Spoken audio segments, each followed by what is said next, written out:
Siamai a chroeso i'r sesiwn hon sy'n rhan o digwyddiadau tafwyl ar y llwyfan llais sydd wedi noddi gan Academi Hywel Teifi. Felly mae'n fraint mawr iawn gyda fi heddiw i gyflwyno Dr Simon Brooks i chi, sydd yn athro cyswllt yn Ysgol Reolaeth Prifysgol Abertawe. Mae'n ysgolhaig rhwng ddisgyblaethol sy'n cyhoeddi ar draws nifer o feysydd gwahanol gan gynnwys hanes syniadau, amlethnigrwydd, theori wleidyddol, polisi cyhoeddus. Mae'n siaradwr cyhoeddus amlwg, cyfrannwr i nifer o gylchgronau polisi cyhoeddus a diwylliannol yng Nghymru. A hefyd, os gai ddweud, Simon Brooks yn gyfarwyddwr ymchwil arbennig o gefnogol sydd eisoes hyd yn fy nghyfarwyddo i ac yn cynorthwyo i ar hyd fy nhaith ymchwil o ddyddiau astudio Dyma hyd heddiw. Ond heddiw, dyn ni yma i drafod llyfr newydd sbon, Simon. Y teitl yw Hanes Cymru, lleiafrifoedd ethnig yn y gwareiddiad Cymraeg. A fydd yn cael ei gyhoeddi mis Mehefin, mi'n credu, gan Wasg Prifysgol Cymru.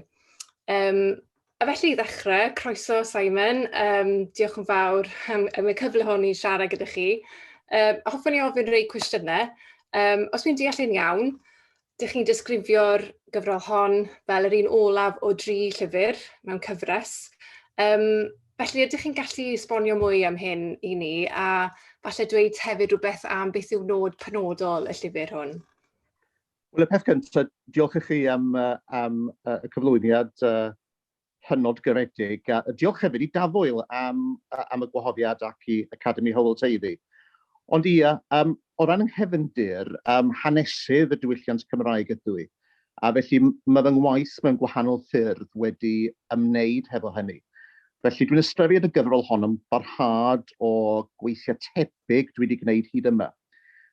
Dwi wedi dweud y gychwyn y gyfrol, mae hon sydd yn cloi y rhan honno o trywydd ymchwil fel petai, oherwydd y llyfr nesaf dwi'n meddwl fydd hanes y diwylliant Cymraeg yn Lloegr ges i magu mewn teulu Cymraeg yn Llundain. Felly dwi'n bwriadu sgwennu hanes cyffredinol y gymuned Gymraeg yn Lloegr. Felly mae hwn yn cael penymwdol i fi mewn ffordd y gyfrol yma. Felly mae'n reit bwysig i fi am y rheswm yna. Ond o ran ei syniadaeth, be dwi'n ceisio gwneud yn y gyfrol yma ydy olrhain hanes lleiafrifoedd ethnig yn y diwylliant Cymraeg. Dyddiau, Macsen Wledig a deud y gwir, i'r Rhufeiniaid adael Ynys Prydain. Ac wrth lleiafrifoedd ethnig, dwi'n golygu pobl fi a phobl Asiaidd, felly cymunedau beim, ond dwi hefyd yn golygu grwpiau mewnfudol ac o gefndir lleiafrifol ethnig yn y Gymru Gymraeg megis Gwyddelod, enghraifft, y Roma, enghraifft, y Saeson, hyd yn oed mewn rhai cymunedau i fewon ac yn y blaen. Yn y bôn, dwi'n ceisio olrhain beth fi ymateb y diwylliant Cymraeg ei iaith i'r amrywiaeth ethnig yma. Oherwydd yn aml iawn, da ni'n trafod amlethnigrwydd mewn cyd-destun Cymreig o safpwynt y diwylliant Saesneg, y diwylliant angloffon mwyafrifol yng Nghymru. A dwi'n meddwl bod hi'n bwysig cydnabod amlethnigrwydd o fi mewn i'r diwylliant Cymraeg ei iaith. Felly hanes cyffredinol yw hwn, mae'n cyfrol braidd yn hir. Dwi'n falch iawn o weld yn gweld golygu, dwi'n gweithio yn y sawl blwyddyn, mae'n braf fel awdur pan mae hynny'n digwydd. A dwi'n gobeithio bod hi'n gyfraniad i drafodaeth a bod hi o ddiddordeb i bobl, fy pobl yn amlwg yn cael y gyfrol yn ddiddorol ac yn ddifyr, ac dwi'n gobeithio yn y bôn bod hi'n dangos ac yn profi fod y Gymru Gymraeg wedi bod yn amlethnig erioed mewn gwahanol ffyrdd. Mae'n dipyn o gampwaith, mae rhaid i weid. Dych chi'n trafod cymaint o bynciau.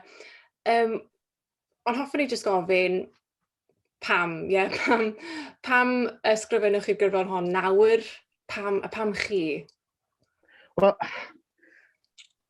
mae gyfrol wedi bod yn y gweill tua 10-15 mlynedd. mae'n braf iawn gweld cynnydd mewn trafodaethau yn y maes yma dros y blwyddyn neu fwy diwethaf. Mae hwn yn beth cadarnhaol iawn. Ond o ran fy ymwneud i hefo'r pwnc, mae'n mynd yn ôl, wel, dechreuais i gwaith ymchwil a deud y gwir nôl yn 2005. Dwi'n cofio dechrau gwaith ymchwil, ac dwi'n cofio fy mab yn cael ei eni pan o'n i'n gwneud y gwaith ymchwil i un o'r penodau, a mae fy mab i nawr yn bron y bod yn 14. So dwi bron y bod fel mod i'n dyddio'r gyfrol yma o oedran y mab a deud y gwir. Mae'n ffordd eitha difyr o osod ac yn nodi faint ydych chi wedi bod yn wneud efo gwahanol prosiectau yn erbyn oed eich plant. So mae wedi bod ys rhyw 14-15 blynyddoedd. Mae graidd y peth ydy dwi'n ama o ran diddordeb personol, ydy fy nghefndir personol. Dwi ddim yn dod o Gymru, a felly does gen i ddim ymdeimlad o fod yn aelod o grŵp diwylliannol neu grŵp ieithyddol sy'n y mwyafrif, os gael rhoi di fel yna. Dwi'n wyn, felly dwi erioed wedi profi hiliaeth a sail lliw croen, ond mi ges i fy magu yn aelod o grŵp lleiafrifoedd yn Llundain. Ac pan o'n i yn blentyn ac yn fy arddegau, dyna oedd cyd-destun fy magwraeth i. Felly mae rhan ohono fi, a rhan falle bydd pobl yng Nghymru yn gyfarwydd hefo fo, ydy'r un yng Nghymru sydd yn ymwneud hefo diwylliant Cymraeg yng Nghymru, dyfodol broedd Cymraeg, dyfodol iaith, a trafod cenedlaetholdeb a chenedlaethrwydd efallai. Ond mae hanner arall ohono fi sydd falle yn fwy preifat ydy y ffaith mod i'n Llundainiwr Cymraeg ydw i, Cymro Llundain ydw i o'r ail genhedlaeth. A wedyn mae hyn o ymwybod bod yn lleiafrif yno fi. Dyna oedd raidd y peth mae rhaid dweud o ran hyn. Mae pob lleiafrif yn wahanol, mae'n bwysig nodi hynny. Dwi ddim yn credu y gallwch chi cymharu neu cyffylebu unrhyw leiafrif neu lleiafrifoedd o'i gilydd mewn modd syml. Felly dwi ddim yn ceisio gwneud hynny. Mae gyfrol yn eitha gwrthrychol, dwi ddim yn hanes personol. Ond o ran y graif seicolegol, ie, dyna fod, yn sicr, y ffaith i mi cael fy magu yn Llundain mewn grŵp lleiafrifol. Fi oedd yr unig blentyn yn fy ysgol i, enghraifft, oedd yn dod o fy nghefndir i, o safbwynt diwylliannol. Felly mae pethau felly yn gallu gwneud gwahaniaeth i rywun yn nes ymlaen yn bywyd. Yn sicr, dych chi yn bendant yn cymharu y gwahaniaethau rhwng y lleiafrifoedd gwahanol hyn. Un peth arall oedd yn taro fi oedd yr ymdrech i gwahaniaethu termau penodol, iaith, ethnigrwydd. Dych chi yn cyfeirio at lot o gamddehongli yn y gorffennol a hefyd nawr. Tybed, chymod, sut ydych chi i berson cyffredin yn trio disgrifio'r gwahaniaethau ac beth yw'r goblygiadau o ran diffinio'r Cymru? Mae maes aml ddiwylliannedd ac amlethnigrwydd yn mae dibynnu yn nifer o eiriau ac mae hynny'n cael ei diffinio mewn modd gwahanol. Mae hynny wedyn, of course, yn diffinio maes. Yn ynghyfrol i, dwi'n trafod ethnigrwydd. Dyw ethnigrwydd ddim yr un pethau hil. Okay? Felly, dyw ethnigrwydd ddim yn golygu eich cefndir o ran eich hil. Mae'n gallu cynnwys hynny, okay? Ond dwi ddim yn gorfod cynnwys hynny. Mae ethnigrwydd yn gallu cyfeirio at priodoleddau megis, diwylliant, iaith, arferion cymdeithasol sydd yn gysylltiedig hefo grŵp lleiafrifol yn aml iawn, lle mae'r aelodau at ei gilydd, ond nid i gyd, okay? Nid i gyd, ond at ei gilydd yn tueddu dod o gefndir tebyg, falle o ran lle mae aelodau y grŵp yna yn tarddu. Felly, beth dwi'n ceisio gwneud ydy dangos sut mae'r grŵp Cymraeg ei iaith, sut mae Gymraeg erioed wedi bod yn eiddo i grwpiau heblaw am y Cymru, os ydyn ni'n diffinio y Cymru i olygu grŵp o dras Gymreig. A deud y gwir, ys cychwyn y genedl Gymreig. Mi fodd y genedl Gymreig i fydolaeth, rhyw fath fusion culture mewn ffordd, rhyw fath o gyfuniad rhwng y diwylliant Lladinaidd Rhyddeunig a'r diwylliant Brythoneg Celtaidd. Felly, o'r cychwyn mae diwylliant Cymraeg yn amlethnig yn y cyd-destun yna. A dwi'n edrych y rhai grwpiau, enghraifft dwi'n edrych y hanes y Roma. Fel Sipsiwn, mae llawer yn cyfeirio at y grŵp yma o siarad Cymraeg. Mae Sipsiwn a Roma yn eirio cysylltiedig, ond yn gallu golygu pethau gwahanol. Roma ydy'r term wy'n defnyddio yn nghyfrol i. Felly, grŵp ydy hwn, nad oedd o dras Gymreig, yn ymwybodol nad oedd nhw ddim o dras Gymreig, ac oedd y gymdeithas Gymraeg ei iaith o'i cwmpas nhw yn ymwybodol o hynny hefyd. Mi oedden nhw'n wynebu hiliaeth oherwydd hynny, hiliaeth garw iawn a deud y gwir. Ond mi oedd y grŵp yma hefyd yn grŵp oedd yn gyfan gwbl Gymraeg ei iaith, ac oedd yn cyfrannu'n helaeth i'r diwylliant Cymraeg yng nghefn gwlad. Felly, beth dwi'n ceisio wneud, a beth dwi'n meddwl falle bydd fi'n cyfraniad sydd gen y gyfrol yma i'r drafodaeth am ddyfodol ein diwylliant ni, ydy ei bod hi'n dangos nad oes rhaid dod o gefndir neilltuol, unrhyw gefndir neilltuol, a mwyn bod yn glwm o'r diwylliant Cymraeg. Mae iaith yn hyblyg, mae iaith yn gallu bod yn eang. Ac yn y diwylliant Cymraeg, mae'r iaith Gymraeg wedi bod yn trawsffiniol. Hynny ydy, mae wedi ymestyn tu hwnt i ffiniau Cymru, a mae hefyd yn draws ethnig. Hynny ydy, mae'n wedi cynnwys yn hanesyddol sawl grŵp ethnig. A wy'n ceisio dangos hynny yn y gyfrol. Dwi'n trafod yn ogystal â hanes lleiafrifoedd Cymraeg yng Nghymru, rhai lleiafrifoedd Cymraeg y tu allan i Gymru. Mae iaith yn beth hynod hyblyg a deud y gwir. A dyna di'r ystyr y teitl Hanes Cymru. Achos yn y Gymraeg yn aml iawn, mae gair Cymro yn gallu bod yn amwys iawn. Ac un diffiniad ydy un sy'n siarad Cymraeg. Mae yna diffiniadau eraill, fatha un sydd eisiau bod yn Gymro, neu un sydd o Gymru, ond un diffiniad ydy un sy'n siarad Cymraeg yn y diwylliant Cymraeg. Da ni wedi tueddu berniadu hynny yn y diwylliant Cymraeg. Mae hwn yn cael allan pobl sy'n fi Gymraeg, ac mae berniadaeth honno yn deg.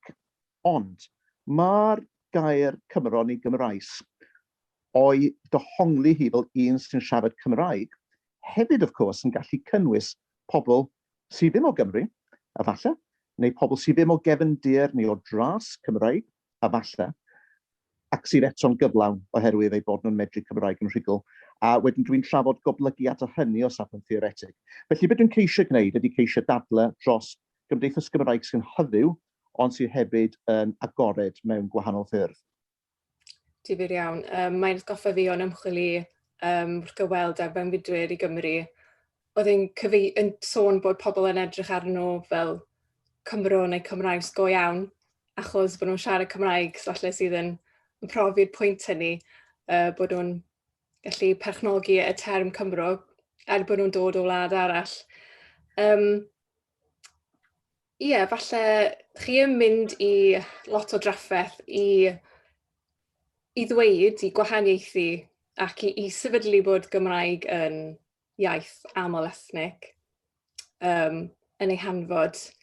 O fi'n credu bod yna reswm tu ôl hynny, ydych chi mewn ffordd bron o bod yn gorbwysleisio hynny, oherwydd falle bod yna diffyg, mae yna dadleuon yn erbyn amlethnigrwydd y Gymraeg. Oeddi hynny, os yna rhyw bwriad tu ôl hynny, os chi hefyd yn sôn am pwysigrwydd edrych ar yr arch Gymraeg a bod hyn yn cael ei celu nifer o mewn llawer o ffyrdd gan drafodaethau Saesnigedd ac yn y blaen. Mae'n hanesyddol mewn trafodaethau Saesneg, mae'n diad i feddwl am ieithoedd lleiafrifol yn gyffredinol.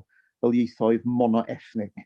Felly, hynny yw bys rhywun yn tybio, wel, mae rhywun yn siarad y iaith leiafrifol benodol yma, mae haid bod yn dod o cefndir penodol yma felly. Dwi ddim yn meddwl bod hynny'n wir. Okay? Mae grŵp iaith, mae cymuned ieithyddol sydd yn diffinio ei hun yn y sail iaith, yn gorfod diffinio ei hunan mewn modd sydd ddim yn seiliedig a hil. Mae hwn yn ddiddorol. Mae'n gorfod gwneud hynny oherwydd mae iaith yn rhywbeth mae pobl yn gallu ei dysgu. Dyw iaith ddim yn rhywbeth sydd, dyw e ddim yn nodwedd arnoch chi yn yr ystyr nad oes modd i chi newid y peth. Dyw e ddim chwaith yn cael ei phrosglwyddo o genhedlaeth i genhedlaeth yn automatic. Mae'n rhywbeth sydd yn gorfod cael ei dysgu. A felly, yn y weithred o ddysgu'r iaith, boed fel plentyn bach, pan ydych chi'n un, neu dyflwydd, mlwydd oed, neu fel oedolyn, wrth gwrs, mae hynny'n golygu bod rhaid i gymuned ieithyddol fod yn amlethnig. Na, mae sut da ni wedi diffinio amlethnigrwydd mewn gwahanol gyfnodau yn gallu newid, hynny yw, yn yr oesoedd canol, mae'n gallu bod yn gyfeiriad at Normaniaid, er enghraifft, sy'n siarad Gymraeg. Mewn rhannau o Gymru yn y 4th ganrif 15, mae'n gallu bod yn gyfeiriad at Wyddelod, sydd wedi codi Cymraeg, neu mewn gwahanol llefydd, gwahanol cyfnodau at Saeson, neu at Eidalwyr, neu at grwpiau eraill. Mae'n gallu bod mewn cyfnod arall yn gyfeiriad at bobl fi neu bobl Asiaidd sydd wedi dysgu Cymraeg, boed fel iaith gyntaf neu fel ail iaith. Ond yn gyson yr un ydy'r egwyddor, dyw iaith ddim yr un peth ag hil. A felly mae cymuned ieithyddol yn ei hanfod yn gorfod bod yn amlhiliol. Felly dwi yn pwysleisio hynny. Dwi'n meddwl bod hynny'n wir. Hyd yn oed mewn cymunedau sydd lle mae amrywiaeth ethnig wedi bod yn gymharol bryn. Mae'r egwyddor dal yn wir. A da chi'n gallu gweld hynny yn y trafodiad athronyddol Cymraeg. Achos mae trafodiad athronyddol Cymraeg, mae'n eitha diddorol a deud y gwir. Mae hil fel cysyniad yn aml iawn yn gallu bod, nid yn absennol, ond mae'n llai o bwyslais arno fo na bydde rhywun yn disgwyl. Ond mae'n bethau negyddol weithiau sy'n gallu bod yn glwm of hynny, oherwydd ydych chi'n gallu cael diffyg ymwybyddiaeth o bwysigrwydd hil i rai grwpiau.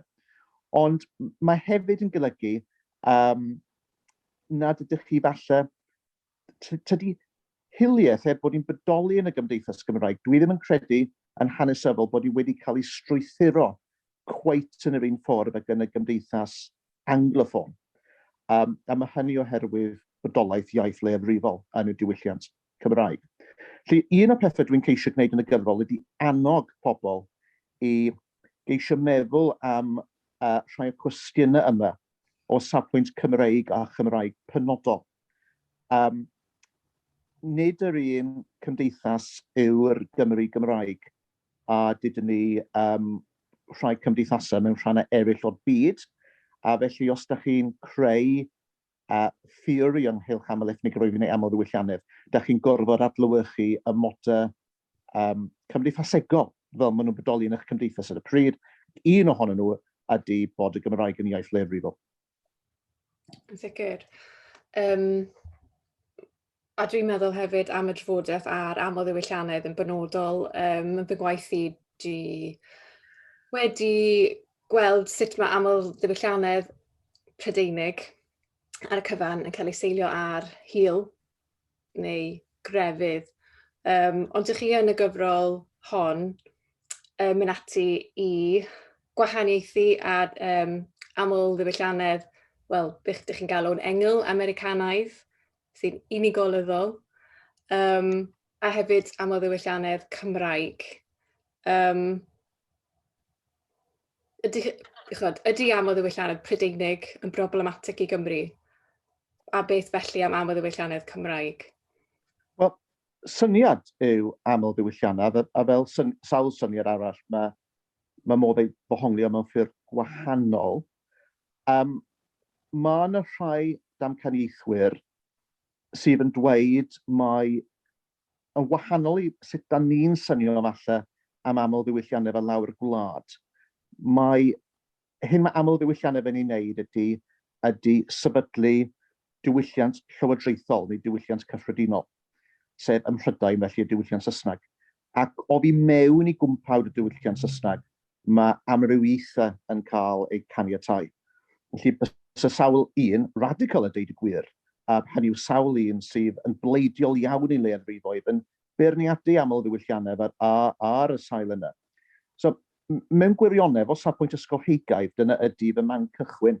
Dwi yn gofyn beth ydy perthynas y diwylliant Cymraeg, sydd wedi cwbl yn diwylliant leiafrifol, sydd ddim wedi bod yn rhan o wladwriaeth Brydeinig o safbwynt grym, erioed. Beth ydy perthynas y diwylliant Cymraeg hefo math o aml ddiwylliannau Saesneg fysa'n codi fel ei fan cychwyn y fadl mae diwylliant Saesneg ydy'r diwylliant llywodraethol. Dych chi'n gweld hynny yn eich gwaith chi, Gwennan, i raddau helaeth, lle dych chi'n trafod dinasyddiaeth, a dyn ni'n gwybod mewn trafodaethau am dinasyddiaeth y sefyllfa default felly ydy bod rhywun sydd yn ceisio am dinasyddiaeth Brydeinig fel arfer yn cychu dinasyddiaeth Brydeinig trwy gyfrwng y diwylliant Saesneg neu engl Americanaidd neu engl Brydeinig.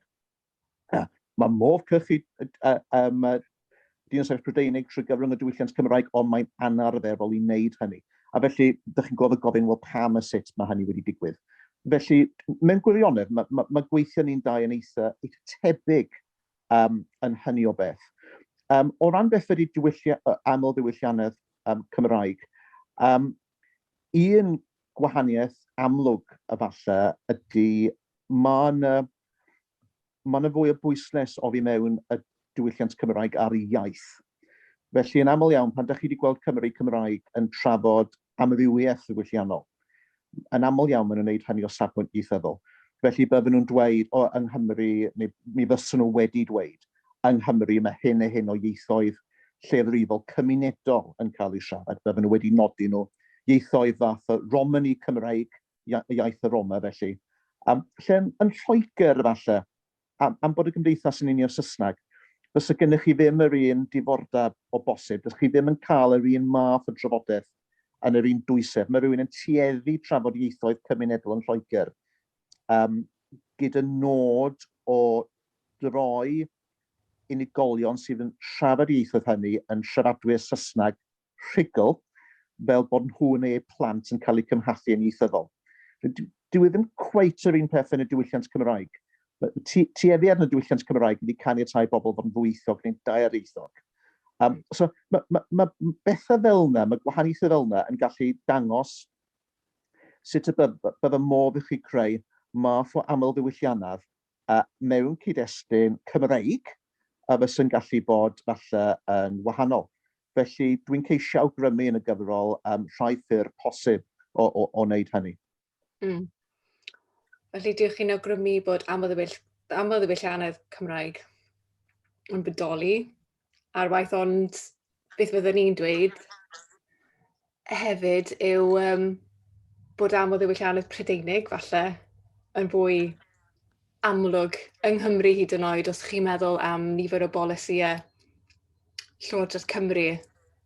Ydy. Wel, mae aml ddiwylliannedd Prydeinig, fi'n credu bys yn well galw hi'n angl ddiwylliannedd anglophone o bosib, neu engl Americanaidd, dylwn i'n cyfeirio ato fo. Yn dod allan o ddiwylliant penodol iawn, mae'n dod allan o ddiwylliannau Saesneg, America a Lloegr. Mae'n gallu bod yn gyfoethog iawn. Hynny yw, mae llawer o syniadau yn y maes, er enghraifft, yn dod allan o'r gymuned Afro-Americanaidd yn America, sydd yn athroniaeth hynod gyfoethog a diddorol mewn gwahanol ffyrdd. Ond fel hanesydd syniadau, fel arfer, beth ydych chi'n neud yn maes athroniaeth neu syniadaeth, ydy ydych chi'n ceisio edrych a unrhyw system y syniadau, ydych chi'n ceisio gofyn i'ch hun yn wel, a bydd y modd cymhwyso hyn, neu ei beirniadu mewn ffordd adeiladol, neu ei wella. Oherwydd bod y cyd-destun Cymreig yn wahanol i'r cyd-destun engl Americanaidd, yn fy marn ni, mi ddylse polisi aml ddiwylliannol yng Nghymru fod yn wahanol i bolisi aml ddiwylliannol yn Lloegr ac yn America. Mi all fod y gwahaniaethau yn dra bychain. Mi allai penderfynu bod yn dra bychain. Hynny yw, mae mater o hiliaeth strwythurol yn erbyn pobl fi, enghraifft, dwi'n meddwl yn eitha tebyg mewn gwirionedd yng Nghymru a Lloegr. Ond mae rhai pethau, enghraifft, beth ydy swyddogaeth iaith o fi mewn i gymdeithas aml ddiwylliannol yn wahanol iawn. A wedyn, mewn cyd-destun felly, da chi'n gorfod cydnabod hynny, dwi'n meddwl, a da chi'n gorfod lliwio polisi a sail hynny. A ti'n hollol gywir felly, i ddychwelyd eto dyfais ditha dinasyddiaeth. Mae'n amlwg bod rhai o problemau wedi codi ynglyn â creu dinasyddiaeth Gymreig trwy gyfrwng y Saesneg yn unig yng Nghymru. Nid oherwydd cynllwyn mawr o ran unigolion o angenrheidiroedd, ond jyst oherwydd doedd neb wedi ystyried yn iawn y ffaith fod Cymru yn wlad ddwyieithog, a wedyn fod dinasyddiaeth Gymreig o bosib yn amgau dwy iaith yn hytrach nag un iaith. A wedyn, dwi'n credu mai swyddogaeth, falle rhywun fel chdi, yn dy gyfrol addechog ditha am dinasyddiaeth, neu beth dwi'n ceisio wneud yn ynghyfrol i. Mae'n swyddogaeth ni ydy ceisio dangos hyn, neu dadle hyn. A mae croesi bobl eraill, wrth gwrs, ymateb i hynny yn dadle yn erbyn hynny. Sgen i ddim ofyn ynglyn â hynny. Dwi'n meddwl bod pobl yn gwrthwynebu yn ysgolheigaidd yn beth cadarn hawl, achos dwi'n credu bod gwrthwynebiad cyfeillgar a phachus yn gwella trafodaeth. Ond ia, dyna dwi'n ei feddwl. Diddorol. A'r ateb felly, falle ydych chi'n awgrymu hyn yn y gyfrol, yw bod y Gymraeg yn dod yn iaith sifig. A ydych chi'n dweud, wedi dweud eisoes mewn gweithiau eraill bod Cymru yn cadw y Gymraeg mewn bocs ethnig o hyd. A dyna ffordd i symud ymlaen, neu os problemau gyda hyn hyd yn oed wrth roi Gymraeg ochr yn ochr â'r Saesneg sydd yn iaith sifig hefyd? Mewn ffurfi cenedlaetholdeb, hynny yw, mae pethau yn y byd wedi cael eu rhannu mewn i categoriau sifig ac ethnig, fel maen nhw'n dweud. Dwi ddim yn siŵr pa mor gadarn yw'r categoriau yna, deud y gwir. Mi fysa sawl ysgolhaig yn dweud bod y ddeuoliaeth yn un ffug.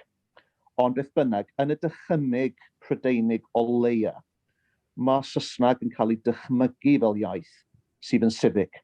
Wrth sifig, da ni'n golygu mai hi ydy iaith llywodraeth, iaith cymdeithas sifil, a bod hi'n hefyd yn iaith sydd yn hygyrch gan bob grŵp ethnig neu bob diwylliannol yn y wladwriaeth. Wrth iaith ethnig, ych chi'n clywed hyn weithiau bydd pobl yn sôn am ieithoedd ethnig yr enghraifft yn Lloegr. Maen nhw'n golygu mewn gwirionedd ieithoedd cymunedol sydd yn cael eu siarad gan rhai grwpiau sydd yn aml iawn wedi mewnfudo i Loegr yn ystod y hanner canrif neu ganrif diwethaf. Pan mae pobl yn sôn am y ieith yna, maen nhw'n cymryd yn ganiataol bod yna gyswllt rhwng iaith benodol ac ethnigrwydd. Wel, mae'n ambell i gyd-destun mi allan i fod yn wir, enghraifft, y tu allan i Gymru, oce? Yn y gymdeithas, ges i fy magu yn fi y gymdeithas Gymraeg yn Llundain. Does na ddim dwywaith yn y gymdeithas Gymraeg yn Llundain bod yna gyswllt rhwng ethnigrwydd Cymraeg yn aml iawn a gallu i siarad Cymraeg. Hynny yw, os ych chi o gefndir Saesneg yn Llundain, mam a dad o Llundain, nain a taid o Llundain, a bod chi'n mynd i ysgol uwchradd yn Llundain, at ei gilydd o'ch chi ddim yn siarad Cymraeg, iawn. So, hynny yw, dyn ni ddim angen bod ofyn y ffaith bod ymwybyddiaeth neu bod y Gymraeg yn gallu bod yn iaith ethnig y tu allan i Gymru weithiau. Bod y Gymraeg y tu allan i Gymru hefyd yn iaith amlhiliol ac amlethnig. Ond yng Nghymru a dir Cymru, mae'r Gymraeg yn iaith amlethnig. Mae'n iaith sifig. Mae hi'n perthyn i bawb sydd yn byw a dir y diriogaeth Gymraeg. Mae'n rhan o dreftadaeth gyffredin pob dinesydd Cymraeg. Dylse hi fod yn rhan o lywodraethiant yng Nghymru yn drwyadl, ac yn y blaen, ac yn y blaen, ac yn y blaen. Felly ia, yng Nghymru, bydde rhywun isio bod y Gymraeg yn mynd yn iaith sifig, ac mwyn bod yn iaith sifig, wrth gwrs, mae'n gofio bod yn iaith amlethnig. Dyna ydy'r cyswllt. A wedyn, dwi'n gobeithio bod y gyfrol yma o gymorth yn y gwaith yna, trwy ddangos bod y gymuned Gymraeg wedi bod yn amlethnig erioed, o gynorthwyo yn y broses o wneud y Gymraeg yn iaith sefyll yng Nghymru. A mae drafodaeth hyn yn berthnasol i nifer o diwylliannau is-swadwriaethol eraill, neu hyd yn oed meddwl am eich enghraifft chi cyfeirio at ddelan newydd yn benodol. Dych chi yn trafod lot o'r dadleuon a trafodaethau sydd wedi bod yno ar hybridedd, wedi edrych ar diwylliant Mawri. Dych chi hefyd yn dweud sy'n modd cymharu lleiafrifoedd, ond os modd i Gymru tynnu gwersi oddi wrth rhai o'r pethau'r enghraifft, y trafodaethau yma neu'r modeli maen nhw'n ei trafod yn ddela newydd yr enghraifft? Wel, dwi'n meddwl bob tro bod chi'n gallu dysgu, dwi'n yn credu bod chi fod just i cymryd, ond ydych chi'n gallu dysgu. Es i allan i Seland Newydd i astudio aml ddiwylliannau yn y gymuned fawri tua'r 10 mlynedd yn ôl, ac nes i wir mwynhau, mae rhaid dweud, ac wrth y modd yn bod yno. Ond un o pethau diddorol yn Seland Newydd oedd sut oedd diwylliant gwyn Saesneg yn Seland Newydd yn meddwl am aml ddiwylliannau. Mi oedden nhw'n meddwl am aml ddiwylliannau yn aml iawn, fel hybridity, sef y math o diwylliant cymysg mae rhywun yn gallu cael pan mae dau ddiwylliant gwahanol yn dod ynghyd. Oedden nhw'n meddwl am hyn fel cyswllt rhwng y diwylliant Saesneg llywodraethol a diwylliannau lleiafrifol eraill yn gynnwys y diwylliant Mawri. So byddwn i'n meddwl bod aml ddiwylliannau yn golygu interface rhwng y diwylliant Mawri a'r diwylliant Saesneg yn enghraifft, neu rhwng y diwylliant Saesneg yn Seland Newydd a gwahanol diwylliannau mewnfudol, dydyn ni o rannau eraill i Ewrop neu o Ynysoedd y Pacific. Beth doedden nhw ddim yn meddwl amdano fo fel aml ddiwylliannau, oedd cyswllt rhwng y diwylliant Mawri a diwylliant lleiafrifol eraill. Ac yn y llyfr addechog nes i darllen, oedd yn sôn am aml ddiwylliannau rhwng pobl o gefndir Croataidd yn Seland Newydd a'r Mawri. Nathon nhw datblygu math o iaith o lawr gwlad oedd yn cymysgu geiriau Mawri a Croat. Ac o'n i'n gweld hynny'n ddiddorol iawn yn y cyd-destun Cymreig. Oherwydd mi ydyn ni hefyd yn y diwylliant Cymraeg yn cael mathau o amlethnigrwydd ac aml ddiwylliannau sydd yn bodoli yn y diwylliant Saesneg. Enghraifft, da chi'n cael amlethnigrwydd rhwng y diwylliant Cymraeg a gwahanol ieithoedd Celtaidd. Da chi'n gwybod Llydewig, Cynewaidd y Gwyddelig. Neu da chi'n gallu cael hefo Roma er enghraifft. Mae'n amlwg bod yna math o hybridity rhwng y Roma a'r Cymru yng nghefn gwlad Cymru wedi datblygu yn y 15. A da chi'n gallu cael hefyd yn y Gymraeg, of course, gwahanol fynegiannau o drafodiadau llenyddol neu gerddorol sydd yn perthyn hefyd i grwpiau lleiafrifoedd o ran ethnigrwydd ac o ran hil. Felly, dwi wedi ceisio dangos hyn, a dangos felly sut bod chi'n gallu cael aml ddiwylliannau heb eich bod o angen rheidrwydd yn gorfod mynd at y diwylliant llywodraethol. A dyna oedd beth oedd ambell un oedd yn lwm y trafodaeth yn Seland Newydd yn ei awgrymu. Oedd nhw'n dweud y mwyn ymarfer aml ddiwylliannau, doedd na ddim rhaid i chi fynd at y diwylliant Saesneg gwyn llywodraethol. So chi'n gallu cael aml ddiwylliannau er enghraifft rhwng y diwylliant Mawri a diwylliannau o rhai o Ynysoedd y Pacific. Da chi'n gwybod? A so hi'n gallu bod trwy gyfrwng y Mawri. A fysa hi ddim yn ymwneud hefo diwylliant Saesneg gwyn o gwbl mewn unrhyw ffordd. Felly, oedd y syniad yna, dwi'n meddwl, yn reit werthfawr i fi. Ond, of course, mae gwahaniaethau mawr rhwng y Cymru a Mawri. Ond oedd y syniad gwaelodol yn dipyn o help. Yn sicr, ydych chi yn cyfeirio at nifer fawr o lleiafrifoedd ethnig penodol, ydych chi wedi trafod tipyn am y Roma, Sipsiwn, hefyd Gwyddelod ac Iddewon, maen nhw'n cael sylw penodol. Oedden nhw'n enghreifftiau neilltuol o aml ddiwylliannau, hybridedd, lleiafrifol ar waith? Wel, yn achos y Gwyddelod ac Iddewon, dwi'n trafod patrwm hiliaeth.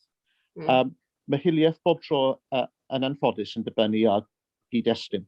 Yn aml iawn, mae yna grŵp targed eto yn anffodus iawn.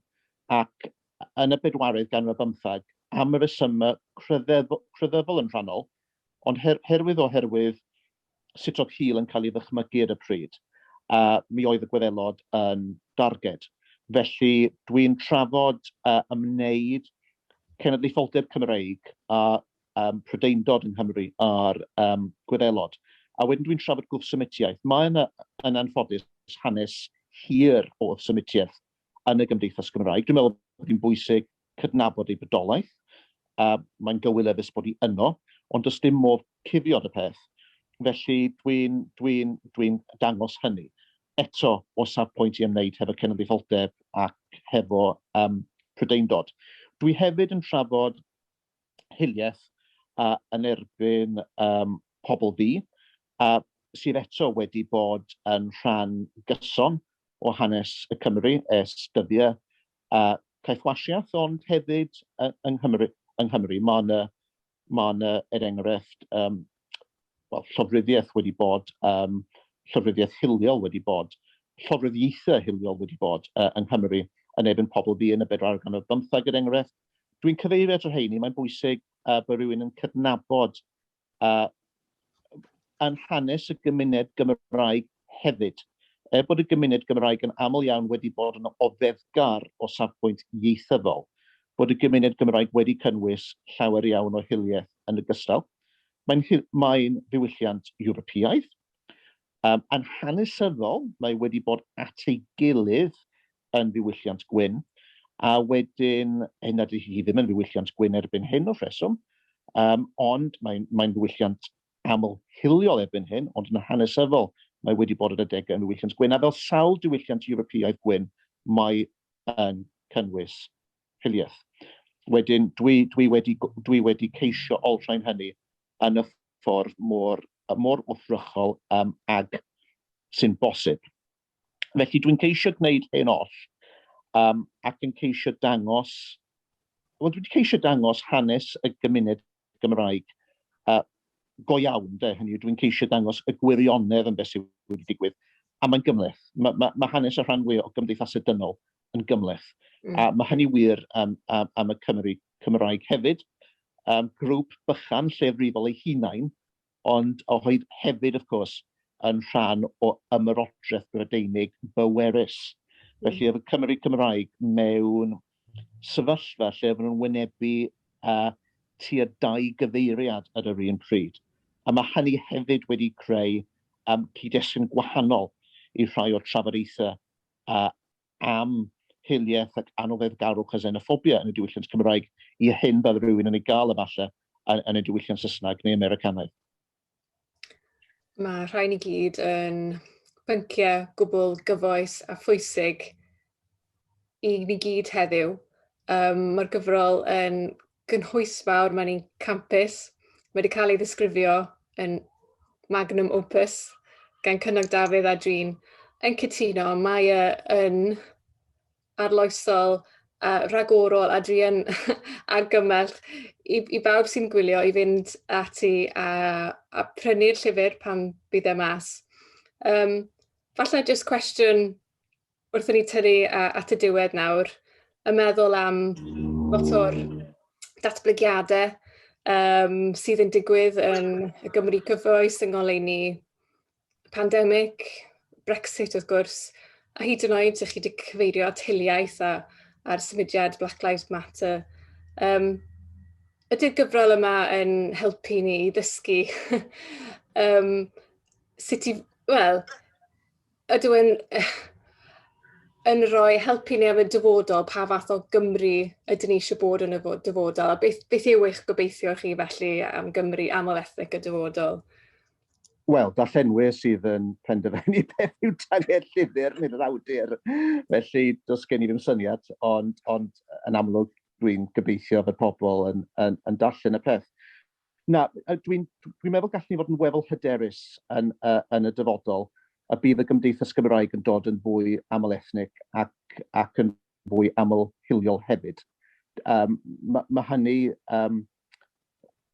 oherwydd mae dyna ydy beth sy'n digwydd i'r Gymdeithas Brydeinig, a mae Gymdeithas Gymraeg yn rhan o'r Gymdeithas sydd yn bodoli yng Ngwledydd Prydain. Mae hynny hefyd oherwydd twf y Gymraeg mewn dinasoedd, sydd yn hanesyddol wedi bod yn amlhiliol. Mae hefyd oherwydd twf mewn addysg Gymraeg, so dydy rhywun ddim mewn sefyllfa, falle lle oedden nhw hanner canrif yn ôl, lle mae dim ond falle rhyw bychan iawn o bobl oedd yn cael y fraint o godi'r Gymraeg, ond yn sicr mewn rhyw lefel Gwynedd er enghraifft, tu allan i un rhan o Gwynedd, mae pawb yn codi Gymraeg, wel mae hynny'n gwneud y Gymraeg yn amlhiliol. Felly, mi fydd y diwylliant Cymraeg yn dod yn fwy amlethnig ac yn fwy amlhiliol yn y dyfodol. Mae hynny yn sicr. A byddwn ni'n dod yn gymdeithas fwy cyfiawn sydd yn mynd i ddibynnu ar benderfyniadau pobl sy'n siarad Cymraeg a penderfyniadau gan ein llywodraeth ni yng Nghaerdydd a gan sut mae cymdeithas yn cael ei lliwio.